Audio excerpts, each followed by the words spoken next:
સામાન્ય રીતે મનુષ્યની સ્થિતિ તેના ઉદ્દેશ અનુસાર હોય છે, ક્રિયા અનુસાર નહીં.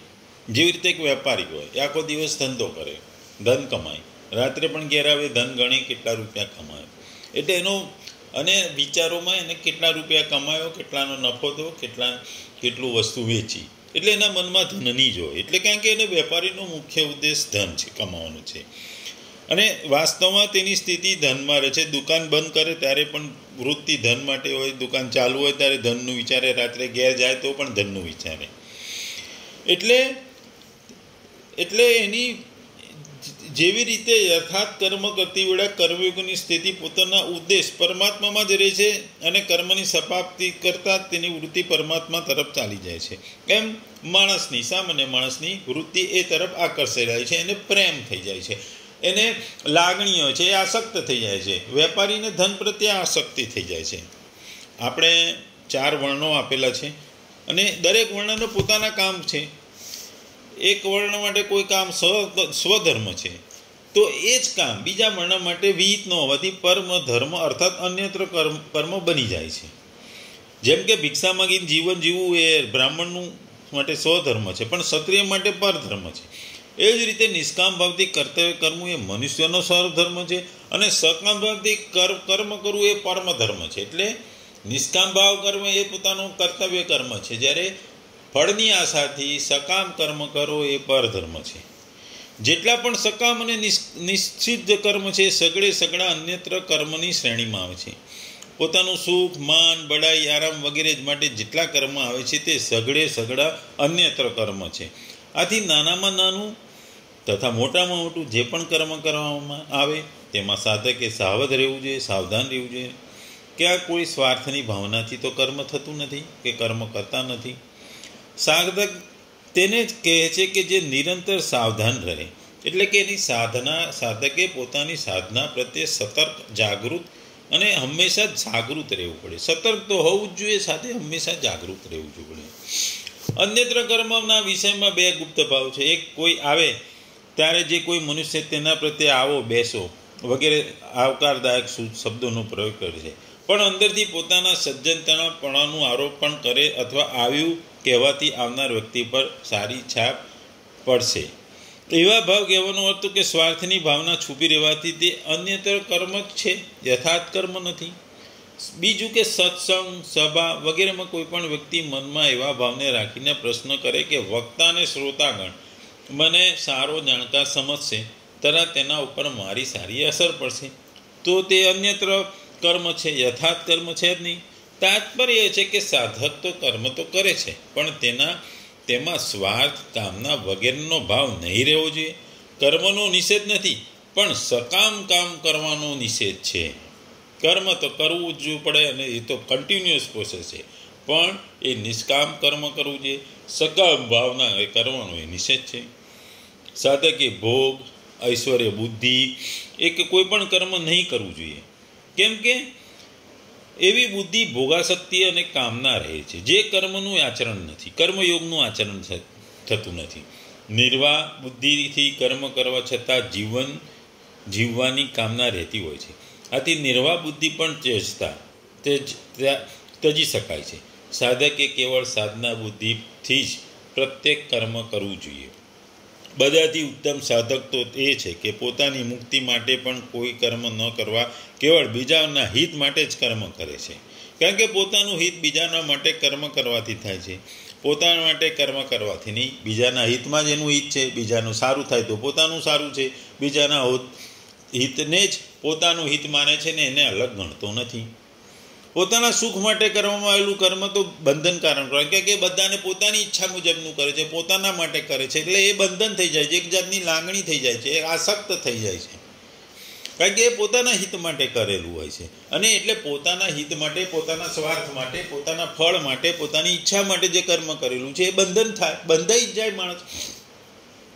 કારણ કે ઈચ્છાથી પોતાની લાગણી થઈ જાય, કારણ કે એને જે કામ કર્યું એમાં એની ફળની ઈચ્છા હોય, એને પોતાની ઈચ્છાઓ પૂરી કરવાની હોય, એને એના પ્રત્યે પ્રેમ હોય, એમના પ્રત્યે લાગણી થઈ ગઈ હોય, એટલે એ કામ બંધન કરતા હોય છે. એટલા માટે તો કેવળ પોતાના હિત તરફથી દ્રષ્ટિ રાખતી વ્યક્તિ તો બની રહે છે. એટલા માટે બીજું તો શું, જપ તપ ચિંતન ધ્યાન અને સમાધિ કેવળ લોકહિતને માટે કારવી.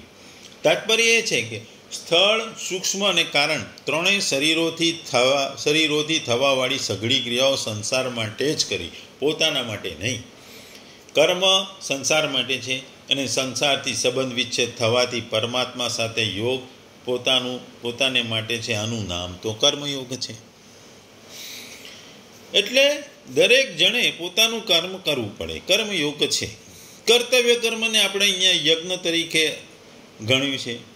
એ મુખ્ય રૂપે મનુષ્યને જ છે, કારણ કે આ મનુષ્ય જ કરી શકે છે.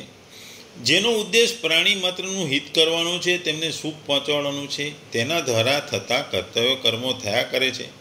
જ્યારે મનુષ્યો બીજાના હિત માટે કર્મ ન કરતા કેવળ પોતાના સુખ માટે કરે, ત્યારે ઓટોમેટિક એની જોડે બંધાઈ જાય છે, એની જોડે જોડાઈ જાય છે, એનાથી લાગણીથી આસક્ત થઈ જાય છે. એટલે સ્વાર્થથી કે આસક્તિથી કર્મ કરવું એ બંધનનું કારણ છે. કારણ કે આપણી ફળની ઈચ્છા હોય છે, કે આપણી ઈચ્છા હોય કે ફળની ઈચ્છા હોય, એટલે એ માણસને બાંધી દે છે. એટલે અહીં ભગવાન કહે છે કે કર્મોમાં, પદાર્થોમાં જેમનાથી કર્મ આવે છે તે શરીર, મન, બુદ્ધિ વગેરે સામગ્રીમાં મમતાને આસક્તિ થવાથી જ બંધન થાય છે. મમતા આસક્તિ રહેવાથી કર્તવ્ય કર્મ પણ સ્વાભાવિક રીતે સારી રીતે થતા નથી. મમતા આસક્તિ ન રહેવાથી પરહિતને માટે કર્તવ્ય કર્મનું આપોઆપ આચરણ થાય છે. જો કર્તવ્ય કર્મ પ્રાપ્ત ન થાય તો આપોઆપ નિર્વિકલ્પતામાં અને સ્વરૂપમાં સ્થિત થાય છે. પરિણામ સ્વરૂપ સાધના નિરંતર છે અને અસાધનની સ્થિતિ કદી રહેતી નથી. એટલે અહીં કહેવાનો અર્થ છે કે આળસ અને પ્રમાદને કારણે નિત્ય કર્મનો ત્યાગ કરવો એ ત્યામસ ત્યાગ છે, જેનું ફળ મૂળતા અર્થાત મૂળ યોનિ પ્રાપ્ત થાય છે. કર્મોને દુઃખરૂપ સમજી તેને ત્યાગ કરવો એ પણ રાજસ ત્યાગ છે, જેનું ફળ દુઃખોની પ્રાપ્તિ થાય છે. એટલા માટે ભગવાન અર્જુનને કર્મનો ત્યાગ કરવા માટે નથી કહેતા, પરંતુ સ્વાર્થ, મમતા, આસક્તિ, ફળાસ્તુતિ, કામના, વાસના, પક્ષપાત, ભાઈબંધુ પ્રેમ વગેરેથી મુક્ત થઈ શાસ્ત્ર વિધિ અનુસાર ખૂબ જ સારી રીતે કર્તવ્ય કરવાની આજ્ઞા આપે છે, જે સાત્વિક ત્યાગ છે. સ્વયં ભગવાન પણ આગળ ચાલીને કહે છે કે મારા માટે પણ કંઈ કરવાનું બાકી નહીં, છતાં પણ હું સાવધાનીપૂર્વક કર્મ કરું છું.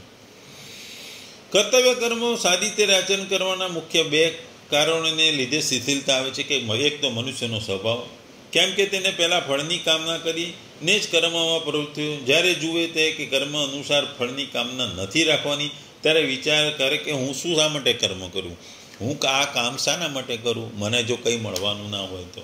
બીજું કે કર્મનો આરંભ કર્યા પછી જ્યારે અંતે એનો ખબર પડી જાય કે આનું ફળ ખરાબ આવશે, વિપરીત આવશે, ત્યારે તે વિચારે છે કે અમે તો કર્મ તો સારામાં સારું કરીએ છીએ, છતાં ફળ વિપરીત મળવાનું છે, તો પછી હું શું કરવા કર્મ કરું. કર્મયોગીની ન કોઈ કામના કરે છે, ન કોઈ નાશવંત ફળની ઈચ્છા રાખે છે.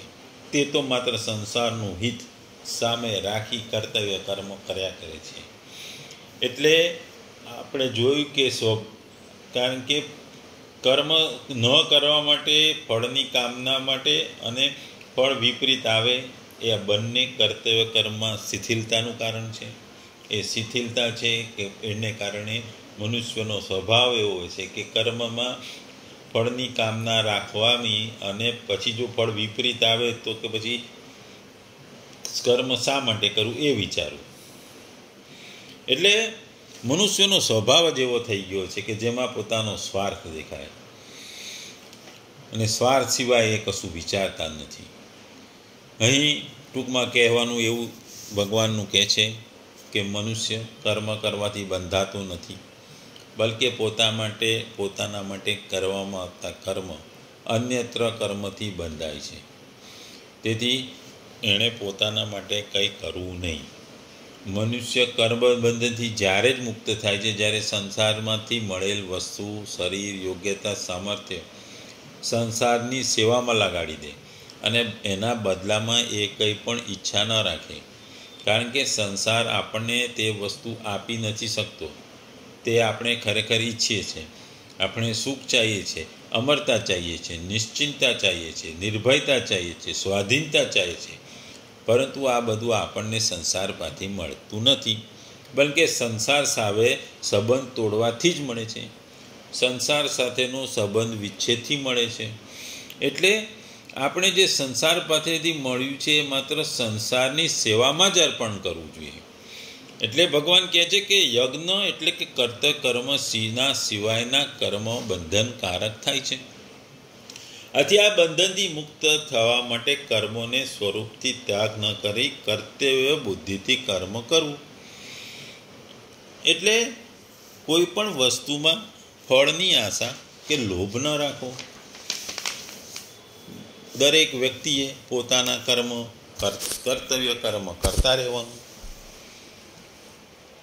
અને કર્તવ્ય કર્મ કરતા કરતા એને પોતાની જિંદગી વિતાવવાની અને કર્તવ્ય કર્મમાં આ મળશે તો જ હું આ કરીશ એવી આશા ન રાખવી. જો ક્ષત્રિયનો કર્તવ્ય કર્મ યુદ્ધ કરવાનો છે, લોકોનું રક્ષણ કરવાનું છે, એ પણ એમ જ વિચારે કે મને 500 સોનામોર મળે તો જ હું આ કરું, તો એનો મતલબ નથી. કે મને અડધું રાજ્ય મળે તો હું કરું, તો કોઈ મતલબ નથી. એટલે કોઈ પણ કર્મ નિષ્કામ ભાવે કરવું એ જ મહત્વનું છે.